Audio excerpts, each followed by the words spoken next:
دنیا کی زندگی ہماری زندگی نہیں ہے، بلکہ یہ تو ایک دارالامتحان ہے، ہم یہاں بھیجے گئے ہیں عمل کے لیے، اور اس کی جزا اور اس کا بدلہ اور انعام ہم کو قیامت میں ملے گا، اخروی زندگی میں ملے گا۔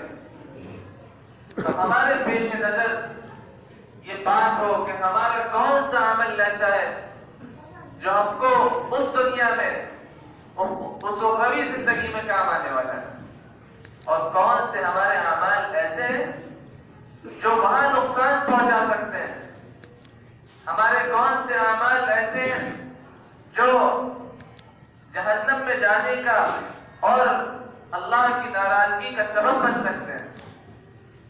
اپنے ہر عمل میں، ہر کام میں، ہر فعل میں اس بات کا لحاظ رکھنے والا ہوں۔ حضور پاک علیہ السلام نے فرمایا کہ ایسا شخص عقل مند ہے، دانا ہے، سمجھدار ہے، جس کو اپنے اعمال کی فکر ہو، اپنے کردار کی فکر ہو، اپنی آخرت کی فکر ہو، ایسا شخص عقل مند ہے۔ حدیث کے مطابق یہ شخص ہے جو واقعی عقل مند ہے۔ اور بیوقوف کون ہے، نادان کون ہے؟ حضور پاک علیہ السلام ارشاد فرماتے ہیں والعاجز من اتبع نفسه هواها وتمنى على الله، اور عاجز شخص وہ ہے، بیوقوف اور نادان شخص وہ ہے، نکما ہے وہ شخص جو اپنی نفس کی پیروی کرتا ہے، اپنے نفس کے مطابق چلتا ہے، جو دل میں آیا وہ کر لیا، اور جس کام کے کرنے کا دل چاہا کر ڈالا۔ یہ فکر نہیں ہے کہ یہ ہمارا عمل ہماری آخرت کی زندگی میں ہم کو فائدہ پہنچائے گا یا نقصان دے گا، بغیر کسی غور و فکر کے جو دل میں آیا، جو من چاہا کر لیا، من چاہی زندگی گزارنے والا شخص یہ نادان ہے۔ اور اس پر ضرورت یہ ہے کہ اللہ سے امید بھی رکھیں، وتمنى على اللہ، اللہ سے امیدیں بھی لگائے ہوئے ہیں کہ ہم زندگی تو اپنی منچاہی گزار رہے ہیں، اور اللہ سے امیدیں باندھیں کہ اللہ معاف کر دے گا، اللہ جنت عطا فرما دے گا۔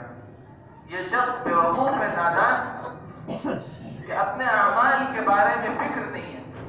حضور پاک علیہ السلام نے ایک حدیث میں ارشاد فرمایا کہ لا تزول قدم عبد يوم القيامة حتى يسأل عن خمس عن عمره فيما أفناه۔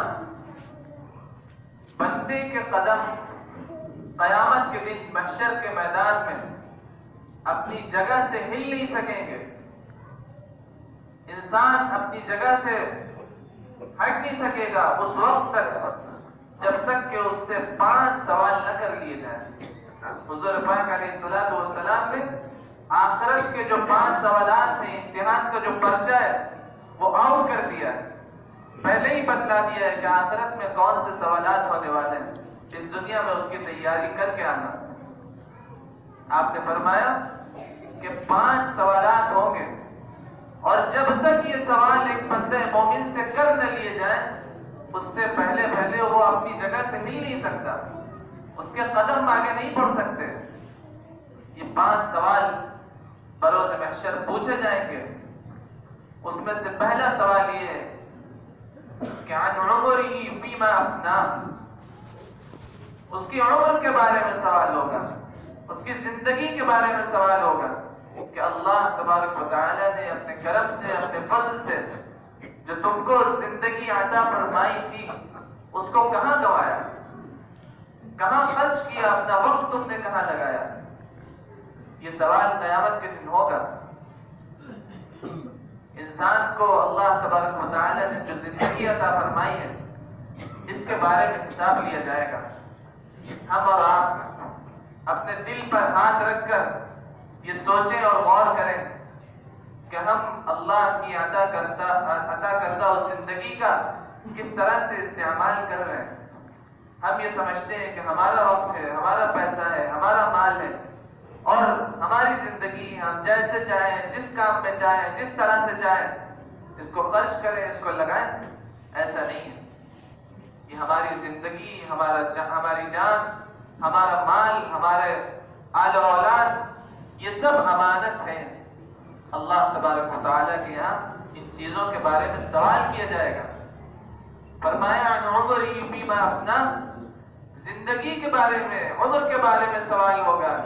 کہاں گوائی، کن کاموں میں لگائی، کیا کیا اس زندگی کا. اور ایک حدیث میں حضور پاک علیہ الصلوۃ والسلام نے ارشاد فرمایا کہ دو چیزوں میں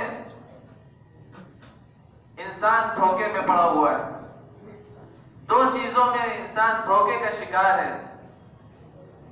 ایک صحت ہے، اچھی صحت کا ہونا، اور دوسرے خالی اوقات کا ہونا. الصحة والفراغ نعمتان مغبون فيهما كثير من الناس.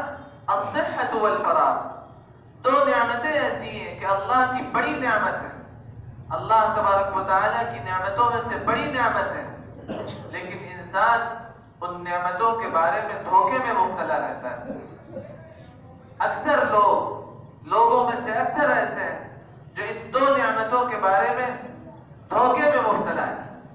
ایک ہے الصحہ اور دوسری ہے الفراغ. صحت، انسان کی جو صحت اس کو اللہ نے عطا کی ہے، تندرستی عطا کی ہے.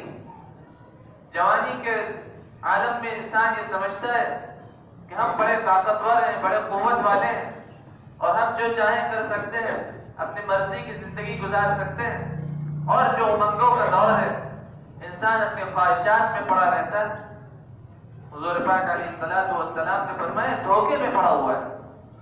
والفراغ، اور خالی اوقات، جو وقت ہم کو ملا ہوا ہے اس کو آج ہم استعمال کر لیں، اچھے کاموں میں لگا لیں، نیک اعمال میں گزار لیں. کل کو یہ وقت ہم کو ملے گا کہ نہیں ملے گا. انسان کو اپنی زندگی کا نہیں پتا ہے کہ اس کا خاتمہ کب ہونے والا ہے. یہ ایسی نعمتیں ہیں کہ انسان ان میں دھوکے میں مبتلا رہتا ہے. حضور پاک علیہ الصلوۃ والسلام نے دوسرا سوال بتلایا، وعن شبابہ فیما ابلا. قیامت کے دن میدان حشر میں دوسرا سوال جو ہوگا وہ پوری عمر میں سے، انسان کی پوری زندگی میں سے شباب کے بارے میں، اس کی جوانی کے بارے میں الگ سے سوال ہوگا. ایک پوری زندگی کا سوال ہے، اس میں جو جوانی زندگی کا جوہر ہے اور زندگی کا اہم حصہ ہے، اس کے بارے میں بھی سوال ہوگا کہ تم نے اس جوانی کو کیا کیا، کس طرح سے اس جوانی میں کس طرح سے تم نے اعمال کیے. جوانی کے بارے میں الگ سے سوال ہوگا. اور نوجوانی کی عبادت اور نوجوانی کے اعمال اللہ کے یہاں بہت مقبول ہیں. ایک حدیث پاک میں جس میں حضور پاک علیہ الصلوۃ والسلام نے ان 7 لوگوں کا ذکر فرمایا جو اس روز جب سورج سوا نیزے پر ہوگا اس وقت اللہ کا سایہ جن لوگوں کو عطا ہوگا. ان میں سے ایک وہ شخص ہے، ایک وہ نوجوان ہے، شاب نشأ فی عبادت اللہ. ایسا نوجوان جس نے نوجوانی میں اللہ کی عبادت کی ہو، اللہ کی عبادت میں، اللہ کی اطاعت میں اپنی نوجوانی گزاری ہو، وہ شخص اللہ کے عرش کے سائے میں اس کو جگہ ملے گی. تو جوانی کے بارے میں الگ سے علیحدہ سوال ہوگا. عن شبابہ فیما ابلا وعن مالہ. تیسرا سوال ہوگا وعن مالہ من این اکتسب.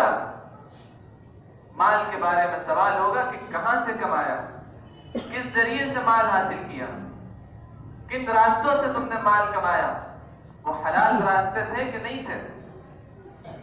من این اکتسب وفیما انفق.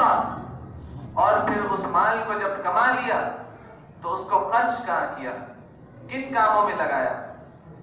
انسان یہ سمجھتا ہے کہ ہم جائز طریقے پر مال کما لیا، مال حاصل کر لیا، اب تو مال ہمارا ہے، اب تو ہم اس کے مالک ہیں، اب تو ہمارا اختیار ہے کہ ہم جہاں چاہیں خرچ کریں. ایسا نہیں ہے. حضور پاک علیہ الصلوۃ والسلام نے فرمایا کہ اس کے مال کے خرچ کرنے کے بارے میں بھی سوال ہوگا کہ درست جگہوں پر، صحیح جگہوں پر خرچ کیا کہ نہیں کیا. من این اکتسب وفیما انفق. کمایا کہاں سے اور خرچ کہاں سے کیا. اور آخری سوال ہوگا وماذا عمل فیما علم، کہ انسان کو جو علم حاصل تھا، جو معلومات اس کے پاس تھی، اس پر عمل کتنا کیا۔ یہ سوال صرف علماء سے، صرف دیندار لوگوں سے نہیں ہوگا، بلکہ ہر ایک سے ہوگا کہ تم کو جو علم حاصل تھا اس پر کتنا عمل کیا۔ ہم جمعوں کے موقعوں پر، جلسوں میں اور مختلف موقعوں پر جو لوگ مدرسوں سے نہیں جڑے ہیں وہ بھی مختلف دین کی باتیں سنتے ہیں۔ یہ سب دین کا علم ہے، یہ باتیں جو دین کے سے متعلق ہے یہ سب دین کے علوم ہیں، ان کے بارے میں سوال ہوگا۔ انسان، ایک مسلمان کو یہ معلوم ہے کہ نماز فرض ہے، تو یہ گویا اس کو علم ہے کہ نماز فرض ہے، اس علم کے بارے میں سوال ہوگا کہ ایک بندے کو یہ معلوم تھا کہ نماز فرض ہے، اس کے بعد اس نے نماز پڑھی کہ نہیں پڑھی۔ اگر ہم کو یہ علم ہے اور یقیناً ہے کہ نماز فرض ہے اور اس کے باوجود ہم نماز چھوڑتے ہیں، نماز ترک کرتے ہیں خدا نخواستہ، تو اللہ تبارک و تعالیٰ کے یہاں جواب دہی کے لیے تیار رہنا چاہیے۔ اللہ تبارک و تعالیٰ کے دربار میں اس کا سوال ہوگا۔